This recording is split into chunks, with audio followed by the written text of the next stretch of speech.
สวัสดีครับ Greetings from Bangkok once again Kasit Piromya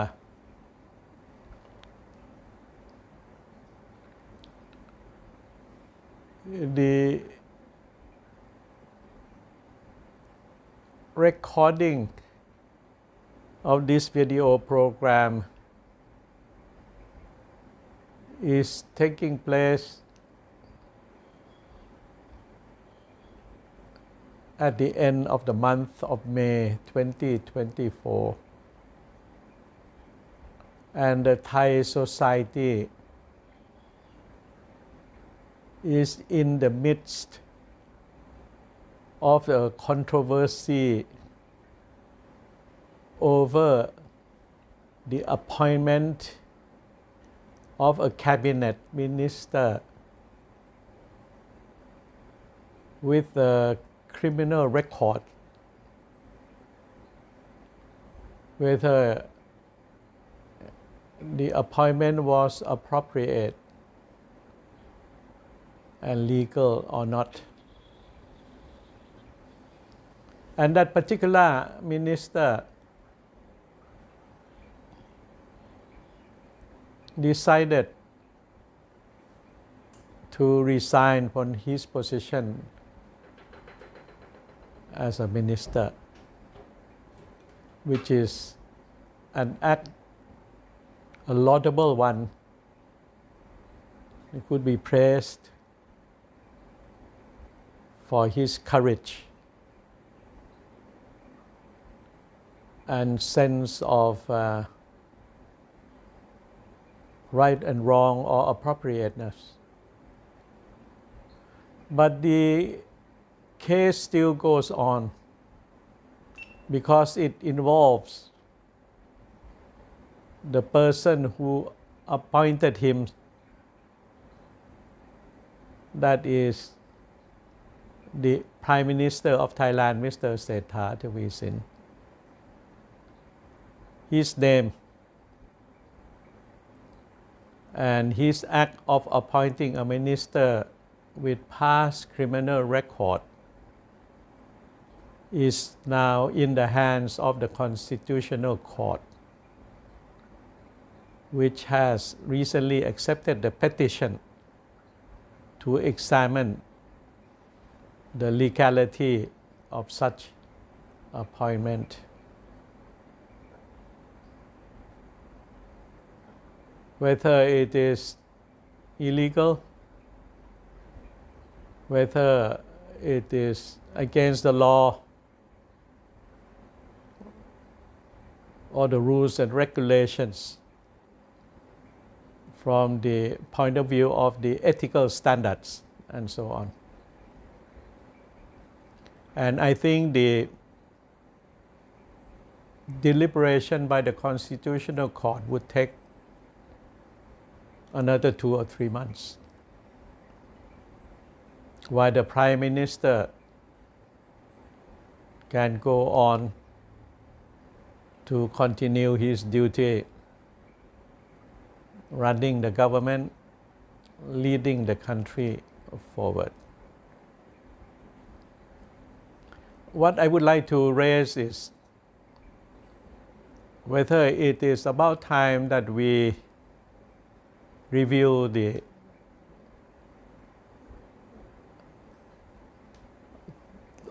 procedures of appointing a person to become a cabinet minister. Normally, a person is appointed to a cabinet post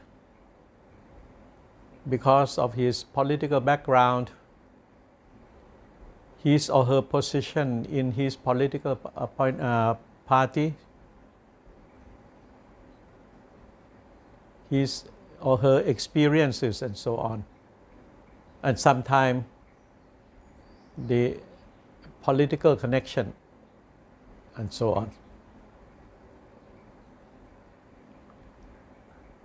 And to become a cabinet minister, of course, there are certain rules and regulations about the age of the person, the educational background and a sort of records on the personal life, the declaration of the wealth and financial assets and so on. So there are a set of regulations so that the authorities such as the Anti-Corruption Commission could examine and to review when that particular minister leaves the post, whether he or she has accumulated wealth with transparency or not, and so on. But coming back to the issue of the qualifications of a cabinet minister, my point is that one should not only look at the qualifications according to the legal rules and regulations. I think the society must also examine the behavior of that particular person, more or less from the point of the morality. Because a cabinet minister can have all the attributes, high qualification and so on, highly educated, long work experience,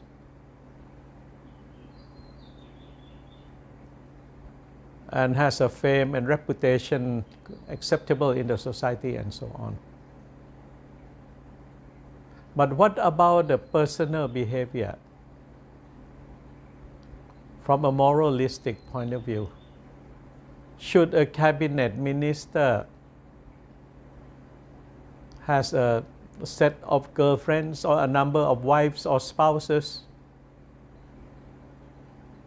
Should a cabinet minister has an unblemished record,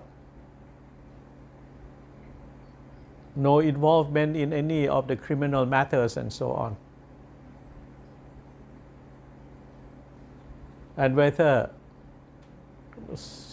such criminal acts have ended after the completion of the jail term or to pay the fines to the legal authorities. Everything ends and there could be a new beginning for the new minister. Does his or her act that deemed to be of a criminality end once and for all? Or whether such a negative record in his biodata or curriculum vitae has a bearing on his future attempt or desire to enter into public services and so on. And from my point of view, a man's life can be seen as the two sides of the same coin. One side is about the legal personality. Everything is impeccable and so on. And even if one were to have some criminal records, but the whole thing was the thing of the past, and that particular person can begin his or her life again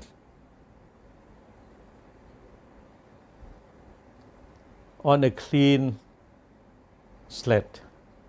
Well and good. But on the other side of the coin, there is always the social perception of that particular person, that in spite of his or her impeccable legal record and so on, a clean slate, the moral behavior is also very important. And if there were to be some sort of uneasy feeling about the past criminal or immoral activities of that particular politician or cabinet minister, could she or he, from a moral point of view, be appointed a cabinet minister? Because the people in general and the society and so on would like to look up to the cabinet ministers for leadership, for professionalism,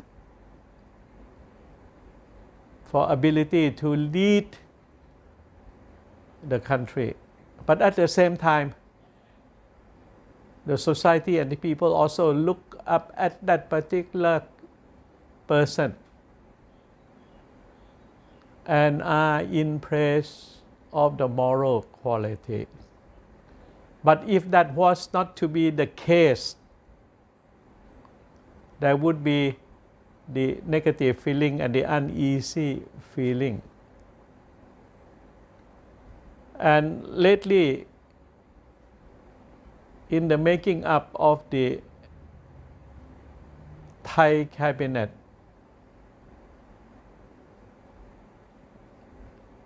of the last and the present government, there have been some doubt about some ministers who had encountered legal action for some criminal activities.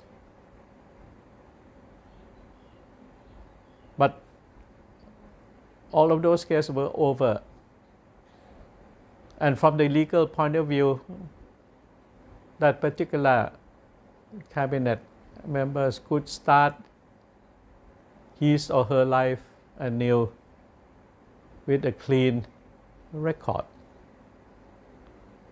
But somehow the feeling of the public towards that ministers or those ministers still linger on.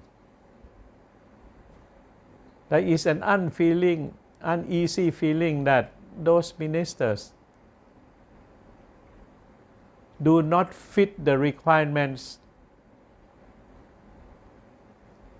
of a political leadership that must have both